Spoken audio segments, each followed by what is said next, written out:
édition spéciale, Hugo Petitjean. Bonsoir à tous et bienvenue dans cette petite édition spéciale consacrée à un récapitulatif de la nuit dernière, la fameuse nuit durant laquelle on a su petit à petit que le Donald Trump serait le 45e président. Je ne répète pas ce qu'a dit Léandre Patron dans son édition tout à l'heure, et on retrouve la rédaction de l'Esprit de l'Info en duplex. Bonsoir. Alors Donald Trump officiellement élu 45e président des États-Unis. Et oui, bonsoir Hugo, bonsoir à tous. C'était inimaginable encore jusqu'à hier matin, mais Donald Trump a été élu officiellement 45e président des États-Unis. Il remporte ainsi les swing states, c'est-à-dire les États principaux qu'il fallait avoir pour remporter cette élection présidentielle, comme la Floride, le Texas, la Caroline du Nord et l'Ohio.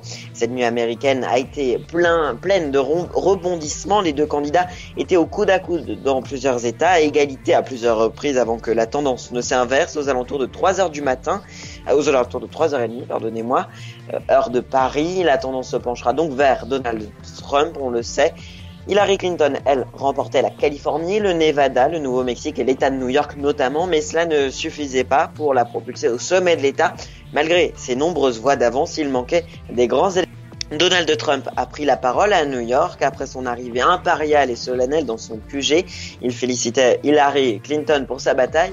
Marine Le Pen a, elle, réagi hier matin sur Twitter. Félicitations au nouveau président des États-Unis, Donald Trump, et au peuple américain libre, signé Marine Le Pen.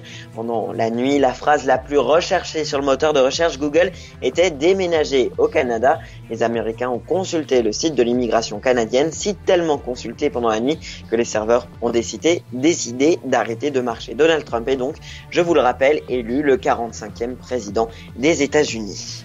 Voilà donc, merci donc à la rédaction de l'Esprit de l'Info pour avoir participé à cette interview. Revenons maintenant rapidement sur la nuit dernière, durant laquelle Donald Trump a petit à petit pris les devants sur Hillary Clinton. J'ai été moi-même personnellement éveillé cette nuit à partir d'1h du matin pour pouvoir être au plus proche des votes et élections.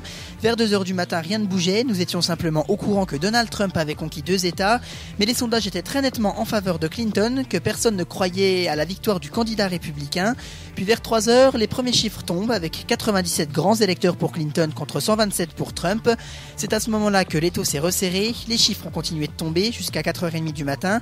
À ce moment-là, c'est moi qui suis tombé, mais de sommeil cette fois. Et puis vers 6h30 du matin, 238 grands électeurs favorables à Trump contre 218 favorables à Clinton. C'est à ce moment-là que nous avons commencé à voir se dessiner la silhouette du gagnant. Et puis vers 10h, les derniers chiffres tombent, et Donald Trump est élu 45e président des États-Unis. Voilà donc pour ce petit débriefing sur ces élections présidentielles qui ont surpris tout le monde. Bonne soirée et à dimanche.